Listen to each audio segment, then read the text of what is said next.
Hello and welcome to Joy Newsroom with me. I am MFA Akosia Adeti. We're coming to you from our studios here in Kokomlemle. We're live also on DSTV channel 421 and GoTV channel 125 and around the world on myjoyonline.com. Our headlines this hour.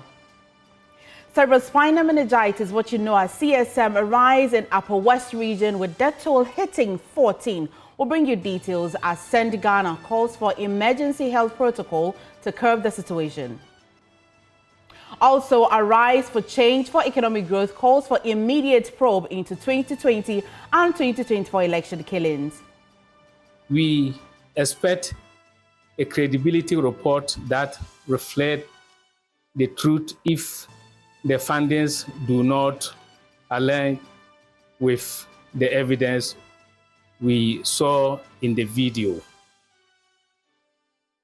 And a little later in the bulletin, we'll bring you a compelling story of resilience, hard work, and success against the odds. A special report on how some youth in Ashanti region are making a living from scrap metal collection.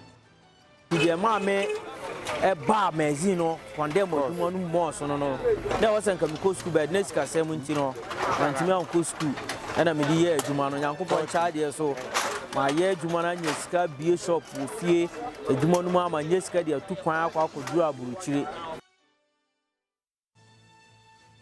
We are your home of independence, fearless, credible journalism. Please stay for details.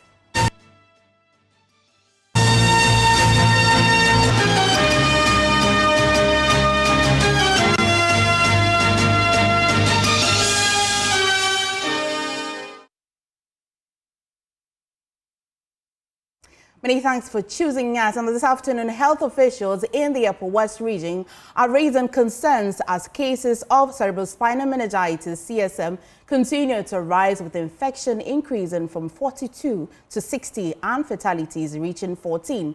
CSM is a severe infection of the brain and spinal cord membranes caused by bacteria, viruses, or fungi. It spreads through close contact and can lead to serious complications or death if not treated promptly.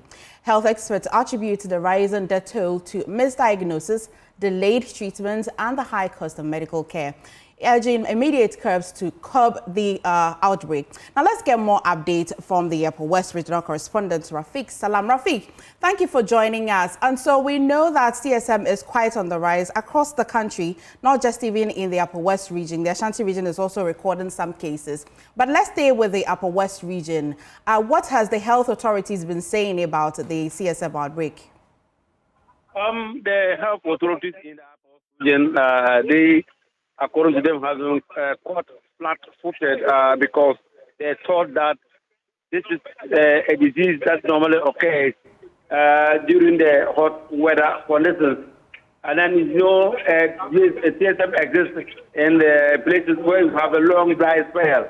In the Upper West region, the long dry spell starts around October and ends around March. And so their worry now is about the timing because it just started and then they are recording cases of death, about 14 in 5 weeks. And so they are really deeply worried to the marrow about it. But at least they have some antidotes. So they are saying that, it's of 2 strains. One of them doesn't have a vaccine and the other has a vaccine. And so what they are now trying to say is that people should report early to the health facility so that they can tackle, they can deal with the disease. Because their major problem has to do with the number of people who have the disease and are keeping it at home. They thought that it's a normal headache. And so that's the reason why that they have lots of deaths in the region. So they are encouraging people to come around. And then also, once you are treated with CSM, it will be of no charge. And so majority of the people who also die as a result of CSM doesn't have a health insurance card.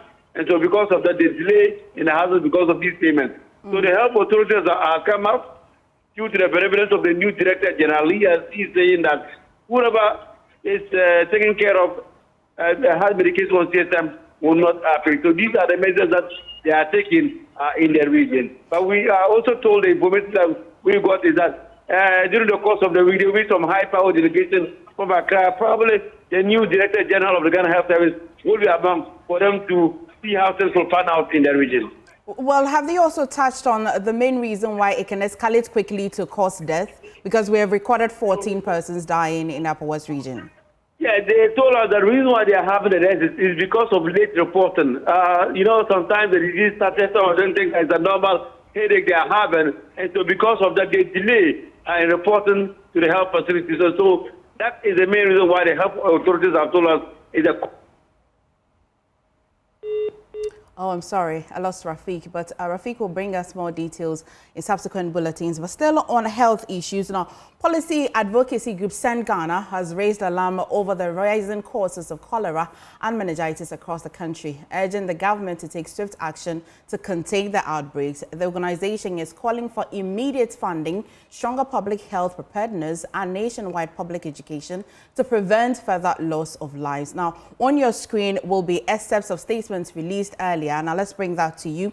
Send Ghana has noted with deep concern the increasing spread of cholera across the country and rising concerns of meningitis in the northern region. We call on the government to take immediate decisive action to contain these outbreaks and prevent further loss of lives.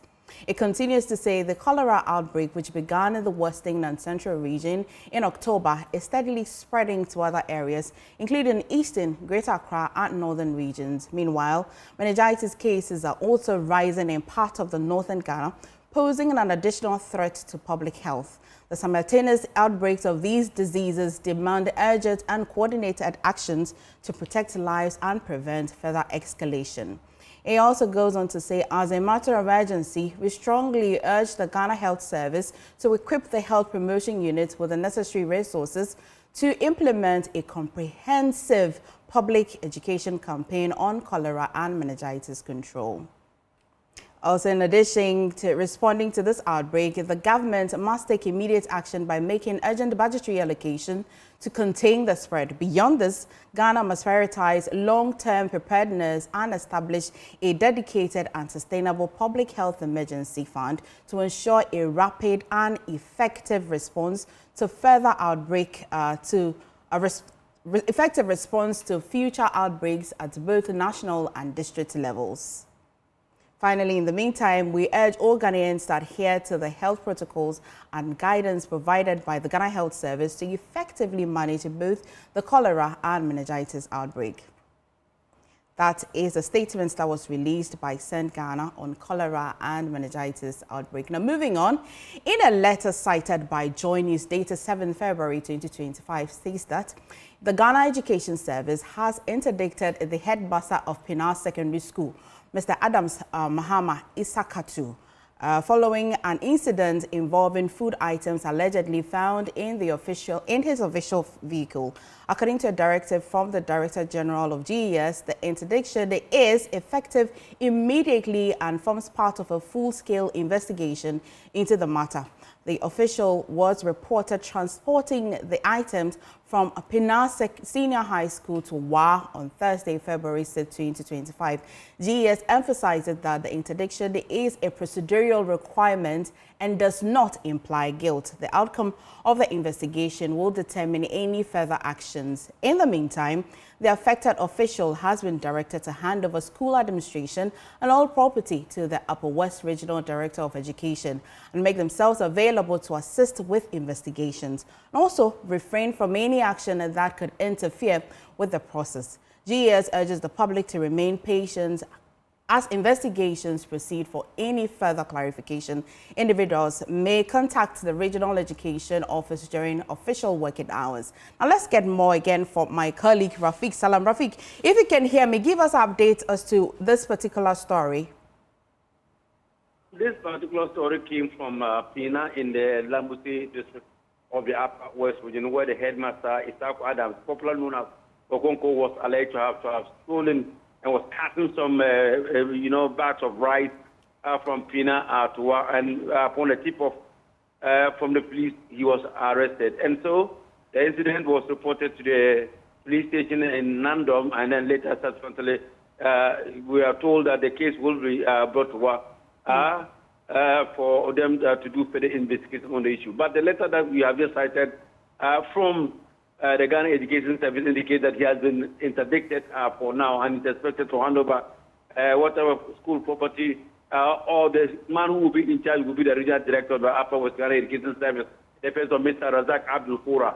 And so many of the people in the Upper West region at least were not really surprised about the incident at Pina, because these are allegations that have been going on against this particular headmaster regarding, stealing of school items and also including, food stuff to other areas. And so the people really are not really surprised. And so many people in the region are not really surprised, but are happy that this time around this practice has been nipped in the bud.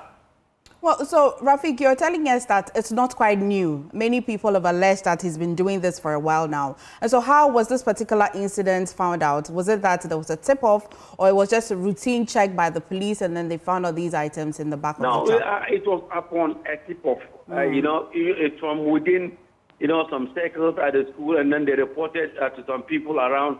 And so they made the report to the police, and then the police, they were quick, reacted to the situation, and he was arrested on the road, attempting to cut his goods to wherever that he was sending them to. But this particular headmaster, let me tell you that he is a former district chief executive of the West in the Kufu administration. He later became the chairman of the MPP in the West constituency, and then later, after the tenure of MPP, then he made waves some 3-4 years ago and became a headmaster of this particular area. And so even it's been alleged that even in the constituencies or wherever, or the assemblies that he was alleged to have been involved with some of these things. And so the people really are not really surprised about whatever that is really happening, And so they are happy that he has been, at least he has been arrested. And then they are praying that justice will prevail this time. Interesting, Rafik. Finally, before I let you go, do we know whether the handing over has happened already, especially administration of the school? For now, it's the weekend, and they're expecting that by tomorrow, Monday, which is the second officer working day, then the handover will take place. Right. Thank you so much, Rafik, for bringing us that update. Moving away, the Arise for Change for Economic Growth, a pro-NDC group, has called for a transparent investigation into the election-related killings that occurred in the Techiman South constituency and other parts of the country during the 2020 and 2024 elections. Chairman of the group, DS Mahama Idrisu, at a press briefing in Techiman, emphasized the need for impartiality in the investigative process, expressing concerns over alleged bias within the Criminal Investigation Department, CID, of Ghana Police Service. And Astabit has more. The press briefing held at the Techiman Zongo LA School Park and addressed by DS Mahama Idrisu, the national chairman of Arise for Change for Economic Growth, a group affiliated with the ruling National Democratic Congress, seeks to, amongst other things, call for a transparent investigations into election-related killings that occurred in the Techiman South constituency and other parts of the country in the 2020 and 2024 presidential and parliamentary elections. Today, we, the ASEC, want to draw the attention of all Ghanaians into some critical issues affecting our nation. Investigation into election-related killings. ASEC acknowledges the directive given by the President John Dramani Mahama to the Inspector General of Police, IGP, to investigate the tragic killings that occur in Chichimai and other parts of the country during the 2020 and the 2024 election. The group revealed that despite a directive from President John Dramani Mahama to the Inspector General of Police, Dr. Akufo Dampare, to probe the tragic incidents, officers in charge of the investigations have since done little to help bring the perpetrators to book. The matter has been referred to the Director of CID for further investigation by IGP. But it came to our notice that these officers are MPP sympathizers. So we are watching the outcome of the investigation report from those police officers. We are also calling on the authorities to ensure transparency and fairness in the investigation. Ghanaians are watching And we expect a credibility report that reflects the truth if the findings do not align with the evidence we saw in the video recorded. We will not accept the outcome of the matter. Justice must prevail. DS Idrisu Mahama further raised concerns over some corruption allegations leveled against the Nanado-led administration, urging the current government to take decisive action in retrieving misappropriated funds embezzled by officers of the past administration. Reporting for Joy News, Anas Sabit, Techima.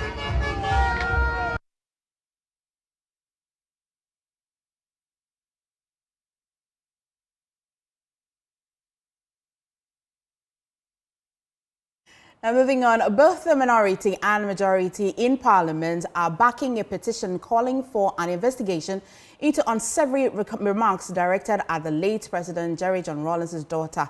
The MPs condemned the incident and demanded accountability. While no one has claimed responsibility, speculation surrounds former Lands and Natural Resources Minister Samuel Abujinapo as the rumored source of the remarks. But he firmly denies the allegations, condemned at the comments, and supported calls for an investigation into the matter. His statement follows the petition from the Rawlings Foundation, urging the Speaker to probe and identify the culprit. Not even hear those words being spoken, and I had not followed the conversation until the following morning when somebody drew my attention to the false claim that I spoke those words, but I don't know who authored those words. I believe an investigation of a sort should be able to cover that. But whilst I have the opportunity, something, let me just say for the records, first of all, that I don't speak in that manner. I don't. Anybody in all humility and modesty who's followed my career, who knows me, well knows that I don't speak in that manner. Secondly, as I said, I did not even hear those words being spoken, and obviously it couldn't have been me. I don't even speak across the aisle in Parliament. I only speak on the floor of Parliament publicly. And thirdly, I have had a very good personal relationship with former President Rawlings when he was alive. He was somebody who took a great interest in me as a young politician. And I've had an excellent relationship with the Rawlings family over the years. I have a very excellent relationship with Dr. Zenato. In fact, I will classify that relationship as being friends, and I've spoken to her since this matter came up, and I will be the last person to utter those kinds of words. Why will some people want to fix this on you? Well, I don't know, but that this is our politics. I mean, the day in question, I think that was the day we took the report on Honorable Sam George and Honorable Kudito Ablakwa. And, you know, I spoke my mind as always. I don't know to what extent that will contribute to anybody wanting to pin this on me. But anybody who knows me knows the relationship I have with the Rawlings family generally, and I will be the last person to speak in that manner about them. And I condemn those words in no uncertain terms. I have excellent relationship with Dr. Zenato Rawlings. I have great respect for her, and I will again be the last person to utter such unsavory, unfortunate comments about her. Also weighing in is Dr. Tia Kabiru Mahama of the minority, who described the comment as unacceptable and called for swift action to uphold the dignity of Parliament. Dr. Tia Kabiru Mahama condemns remarks, demands swift action as well. The proper thing is to let the person own up to the words. If the person has to apologize to Zenato and the family of ex-President Rawlings, he would apologize, and we'll have a way of dealing with that. But I'm not sure, and even myself sitting very close to this whole event, I'm not able to tell who was the person. I've tried to do some voice audit to see whether friends I know who were sitting within closer to Abu, whether any of them the voice is similar to that of the voice I heard. Okay, I remember on backstage I had some discussion with some people, just trying to pin it to some specific people, but I have not been able. And I'm not sure Afenyo, from where he was sitting in the front row, turning back, trying to put his members in order, would be able to tell which specific person had made that comment. Because you would rather that the person himself owns. I would rather suggest that the person himself owns up as an honorable person to say that, look, it is in the midst of this crisis or this particular confusion that I uttered these words. I shouldn't have said those words, and I apologize on reserve. I'm sure the Rawlinson's family would be more kind enough to accept the apology. Okay. And on the majority side, Communications Minister Samuel Nate George also condemned the remarks, describing it as despicable. He urged the Marshal Departments of Parliament to release CCTV footage from the chamber to assist in the investigation. I believe that that's an issue that we're investigating, Parliament is investigating. I think that we need to get to the bottom of that. You sat at the House at the time. And I'm clear where the voice came from. What section? It came from behind Afenyo. It came from behind Afenyo, and there's a portion of the House where we had the voice from. If you sit in the chamber, you know. And my position is very simple, that we've got, apart from the cameras that broadcast, we've got CCTV cameras in the chamber. Okay. The Marshal's Department must produce the CCTV footage of the chamber. It would allow us to see, because nobody could have made those comments without some kind of gesticulation. We knew who was speaking at the time. It would allow us zero in on the particular individual. And then you can always do forensic voice analysis and all of the people sitting in that particular space. It's very possible and it's very easy to do this if we're committed. I think that Parliament must do this, and we must set an example. And many times we have a tendency to push things under the carpet because it's us, it's internal. But I think that this is one of the watershed moments where Parliament must distinguish itself and say the right thing ought to be done. Are you embarrassed by it? Absolutely. So you encourage your members who saw the particular person to point them out? Absolutely. It's the honorable thing to do. We bear the title honorable. That conduct was dishonorable. I mean, the reference to make to the Honorable Zanator Ajman Rawlings in reference to her father. And clearly, whoever made those comments is oblivious of the relationship in the latter years that existed between President Akufo-Addo and the late Jerry Rawlings. To the point that President Akufo-Addo had to call Jerry Rawlings founder of the Fourth Republic. Absolutely. So, I mean, that's why I'm saying we need to isolate this, because it casts a slur on all 275 members currently sworn in Parliament. It casts a slur on all of us. Away from that, the landlord of Foreign Affairs Minister, Finale Limited, has clarified the terms of his residential status agreement, confirming that Samuel Okudzeto-Ablakwa is indeed a tenant at his Airport Hills residence. The request by Ablakwa to Finale Limited to confirm his residential status was prompted following his appearance before the Appointments Committee, which ordered him to provide proof of his residential status, occupancy, and property ownership after telling the committee he has been living in a property for the last 8 years. This property at Airport Hills, how long have you been living at Airport Hills?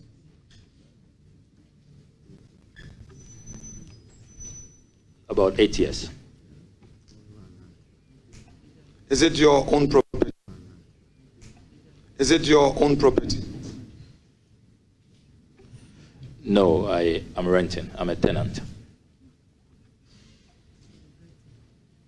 Airport Hills is dollar rented zone. Are you aware? Honorable Member, can we have a clarification of dollar rented? Because in Ghana we use CD, so I don't understand a dollar rented property. Does it mean you pay the rent in dollars? I mean, okay.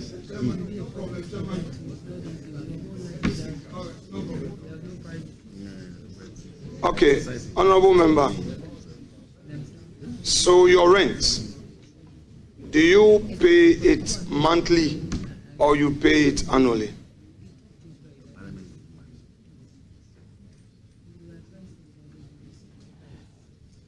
Well, it depends, and Chair, I don't know if you want me to share the tenancy agreement with you, even though I'll have to don't proceed. Seek the permission of my dear wife, because we do it together.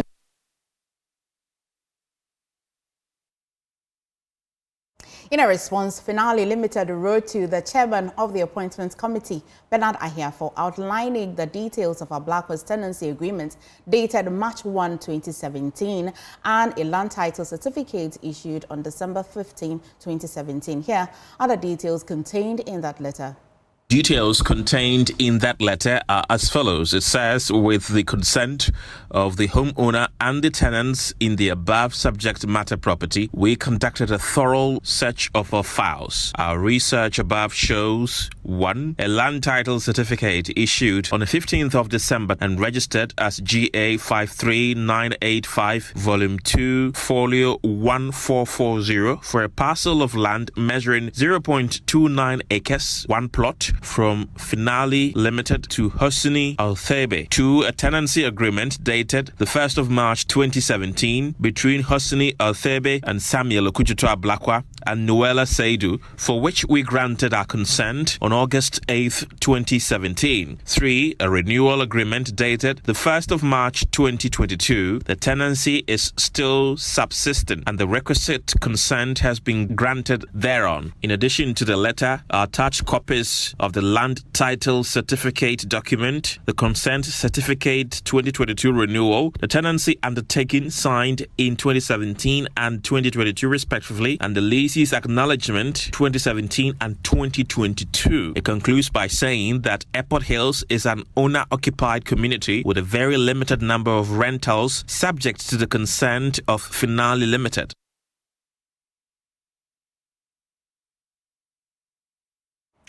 To mark 25 years since completing school, the Achimota 2000 year group is giving back to their alma mater with the construction of an 18 classroom block. Now, over 50% complete, the project is on track for completion ahead of its November speech and prize giving day. Jennifer August reports. Chairperson of the Legacy Project, Michael Ballet Vanderpoy, confirms that construction is progressing steadily, with the 18-unit classroom block expected to be completed and handed over in time for the speech and prize giving day in November. As in the tradition of Achimota School, when you're 25 years out of school, you have to give back to school by having a project. Expected to hand over by November of 2025. We started on the 6th of March last year, and at this stage we are almost about 40% done. Yeah, and this is from funds just from the year group, no external funds. And so we decided to have this viewing session for people to come and see and to use that platform to solicit funds. Architect and 2000 year group member Samuel Nate explains that each classroom is designed to accommodate 50 students, allowing the block to house approximately 800 students once completed. It's an 18-unit classroom block, so it's for students basically. But we have, we also added a staff common room, an ICT center, and then a library. And then we have washrooms at the far ends. So it's an 18-unit classroom block in total. Each classroom is going to take about 50 students. That's from the headmaster. And then, so we are looking at overall over 800 students. This will be serving about over 800 students. Yeah. We also want the building to be sustainable. So we are thinking of going solar and then getting our own borehole to service the building. The project is estimated at 7 million cedis, has already utilized 1.4 million cedis. Finance Committee Chair Kwame Isumeninjima is appealing for additional funds to ensure timely completion. We're looking at about 7 million Ghana cedis to complete the project. So for where we've gotten to, we've spent a little close to 1.4 million Ghana cedis to get to where we are. We are looking at raising an additional 5.2 million Ghana cedis to complete the finishing and every other thing in the building. The Achimota 2000 year group continues the tradition of giving back 25 years after graduation and remains committed to delivering this facility for students and teachers before the year ends. Jennifer August reports for Joy News.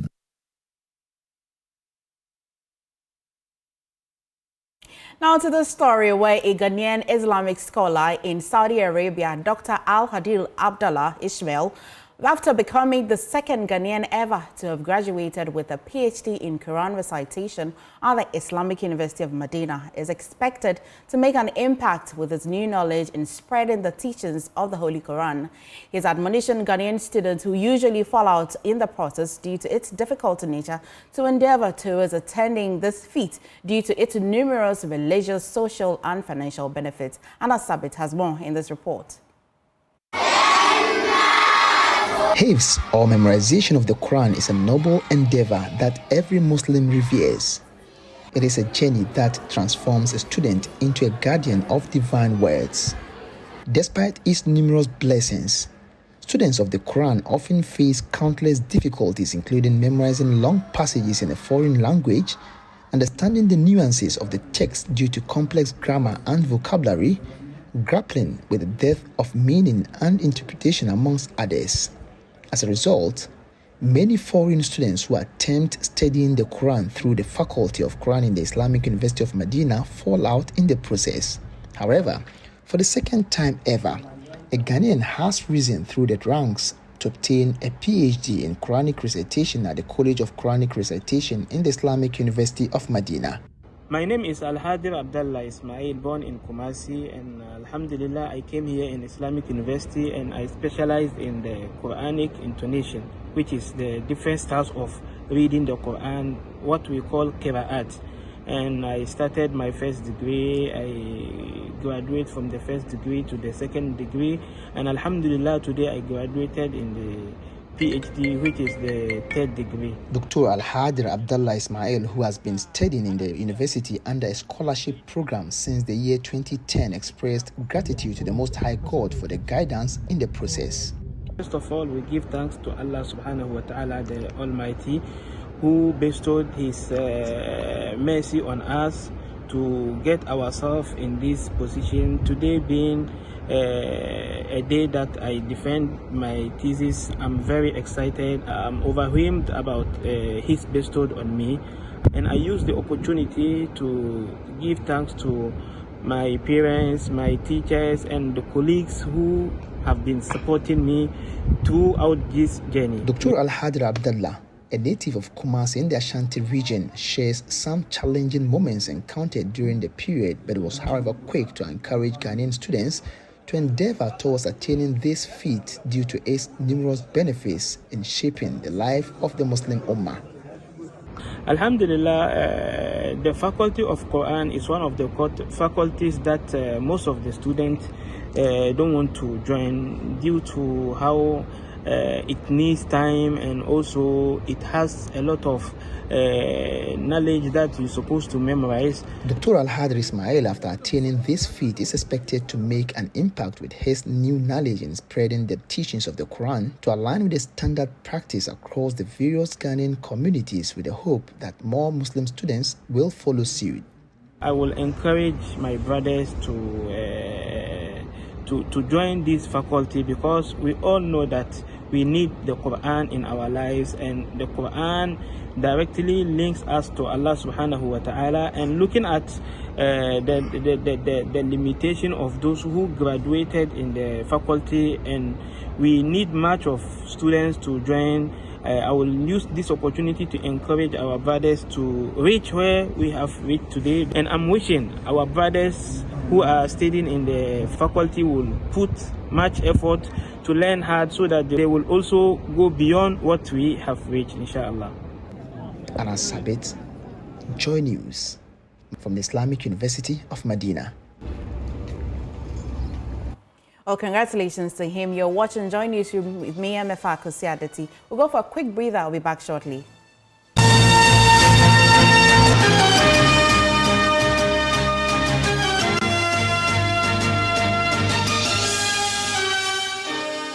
Welcome back and thank you for staying. Now, the national security has carried out a major operation seizing a significant but unspecified amount of US dollars and Ghana cedis, including counterfeit notes concealed in a 20-foot shipping containers. The containers were traced to a warehouse in Sapeman, Ghana South Municipality, where a special operation was launched following a tip-off. The hidden currency, primarily bundles of US dollars, was discovered inside wooden boxes filled with cement during the sting operation. Additional boxes opened in the warehouse revealed more cash concealed in compartments barricaded with plywood and sealed with charcoal. According to national security operatives, 2 containers remain on the loose, but state security trackers are actively pursuing them. Meanwhile, a manhunt is underway for 4 suspects, including ringleader known as Alaji. The warehouse search uncovered even more shocking findings, including boxes of metal suspected to be gold bars, counterfeit Ghana cedi notes in 50 cedis and 100 cedis notes denominations, as well as fake Ghana Army uniforms and boots.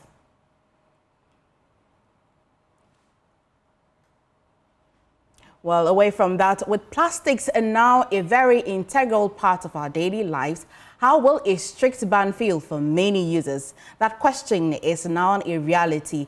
The Environmental Protection Authority says it is preparing to begin the enforcement of a ban on plastic use, starting from the supermarkets and the airports. The EPA, under the new rules to be implemented soon, airline passengers will not be allowed to access the airports even if they hold water stored in plastic bottles. Acting Chief Executive of the EPA, Professor Nana Amakluche, who has been sharing the plan in an interview with my colleague Sweetie Abuchi for her upcoming show, Women, Power and Politics. So it's a big threat, and we see the increments in the number of plastic waste in the country.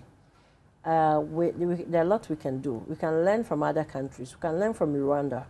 We can learn from Kenya. We can learn from other, even European countries, the use of plastics. Yeah. So thin films or polyethylene and those kind of plastics that commonly used are no longer in use in some countries, which we can go by same. So we can go paper bags, and EPA is going to implement this. Okay. Very soon you will start seeing more paper bags. We'll do it small. We'll start small. We don't want any uproar in the country. And so we start small with the supermarkets. When we go to regulate them as EPA, we enforce them to use, or we force them to use paper bags instead of plastic bags. And we will find ways of doing that already. Okay. We can do, so in the former areas, like the airport, you can get through Kotoka Airport with a plastic. No plastic bottle. That would be wonderful. Yes, no plastic bottle, no plastic bags. You can't go through the airport with plastic. This is implemented in Kigali Airport, I know for sure. So we can start small and then move it slowly into the informal sector. Starting that also means Ghana is warm, so you can't walk through the town without drinking water. So then you get to drink sachet water or bottled water you carry or buy on the streets, which means also that we have to provide drinking water at vantage points. So at the airport, for instance, we can put drinking waters there. You have your what's the name, flask or cup, you fetch to drink. You can also use your hand to fetch the water to drink, which is done in other countries.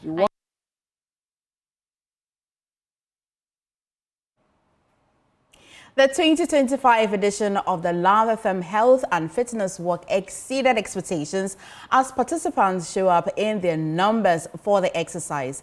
Individuals, schools, groups and staff of some corporate institutions were thrilled to join the walk. Irabuna Akwe has more in the following report.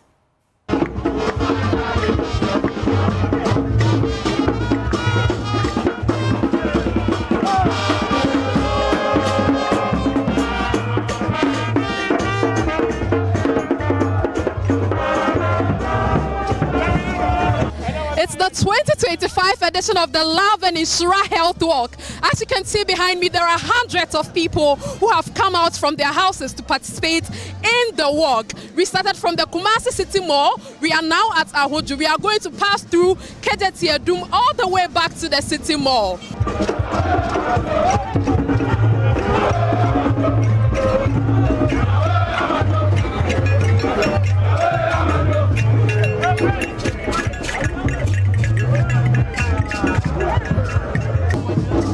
We are really thrilled about the number of people that have shown up today. Listeners from all across Ashanti region, and the energy has been impressive, really massive. Well, it's been great. I have enjoyed myself. People are enjoying themselves. They are staying fit. They are walking. They are burning calories, and that is the way to go. Keeping fit is one of our life-saving rules. In fact, our life-saving rule starts with always be fit for work. And this is one of the things that we do to always be fit for work. It's part of, security services. It's part of us to walk, exercise, and be fit for emergencies. It keeps the mind healthy, all of us. Once you now go home, you freshen up, then the mind is open, free, then you can think and do a lot of good things that you want to do for the rest of the day.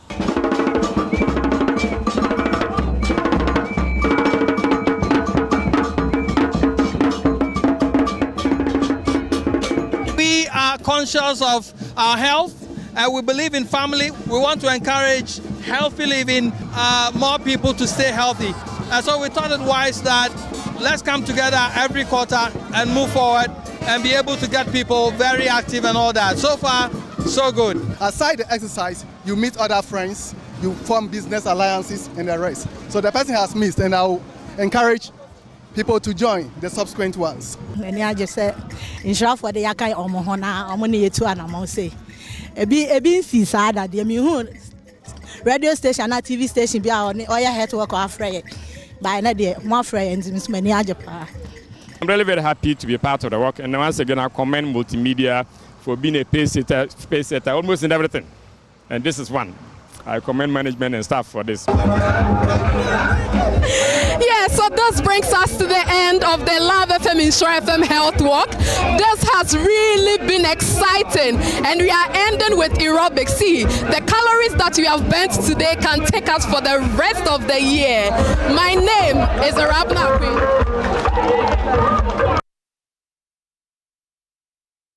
That was some jamboree in Kumasi, and I hope that if you're in Kumasi, you didn't miss that. But you're watching Joy Newsroom. We'll go for a quick break. Up next, business.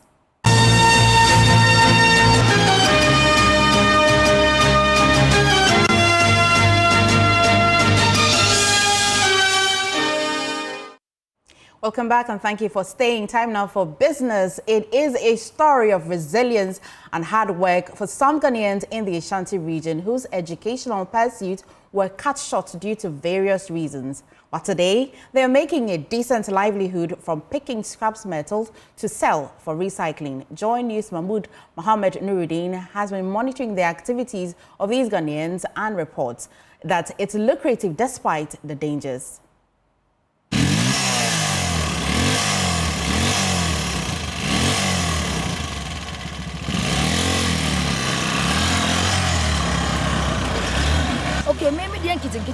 My small business requires a relatively modest investment of 15,000 to 20,000 cedis if I could acquire a small Kia vehicle. It will also greatly support my business operations.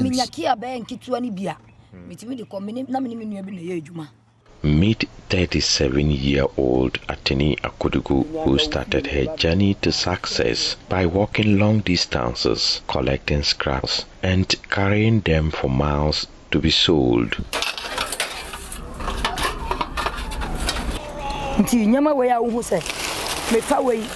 I collect used vehicle tire materials, purchase them and transport them to a remote area under the cover of night. I burn the tires to extract the valuable copper wiring within. The next morning I retrieve the copper wire. It was a hard beginning, but Ateni was determined to turn her dream into reality. I've come a long way from sleeping on the streets. Now my mother beams with pride whenever she sees me. She even jokes that if I were a man, I would have achieved even more. But I want to assure women everywhere that they too can accomplish great things, just like I have.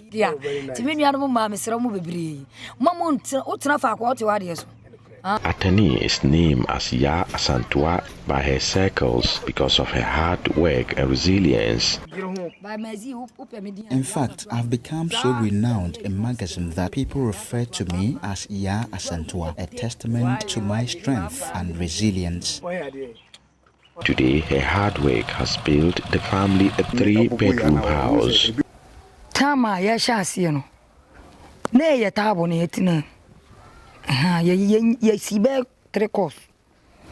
Initially, we faced immense hardship, sleeping in a basic wooden structure. Renting a room was out of our reach due to financial constraints. But through determination and joint effort, my husband and I were able to build our own 3-bedroom house, and we are grateful to God for this blessing. Her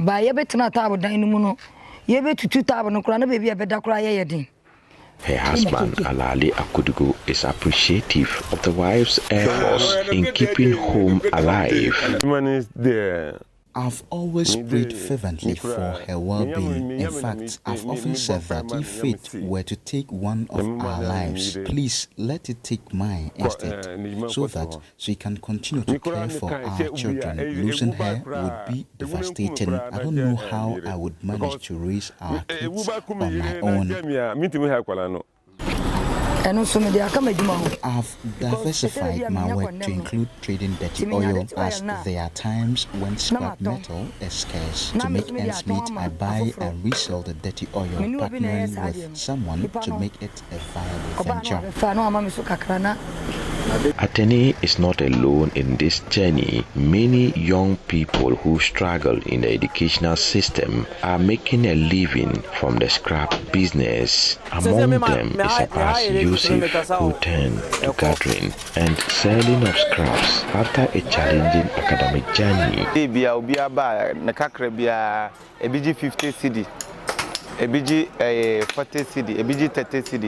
We have a varied payroll, with some workers earning 50 or 40 cedis per day, while others receive 100, 150 or even 200 cedis. On a daily basis, our labor cost can total up to 7,000 cedis. 200 cedis a day. But I say no cry, I say workers in a dim fast one in the BBA, and I'm saying DBA, it means 7,000 Ghana cedi. Then can is 70 million.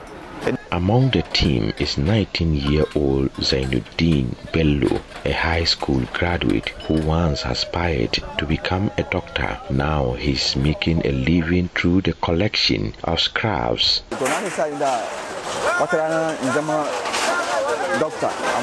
Initially, my dream was to become a doctor, but unfortunately that didn't work out, so I decided to explore this line of work instead. Thankfully, it's been a good fit for me. We have a sizable team of about 70 workers here, and everyone's needs are well taken care of.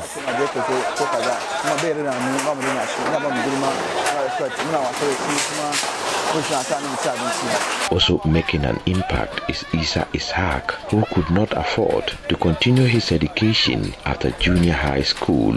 Now he stands as a crucial player in this business.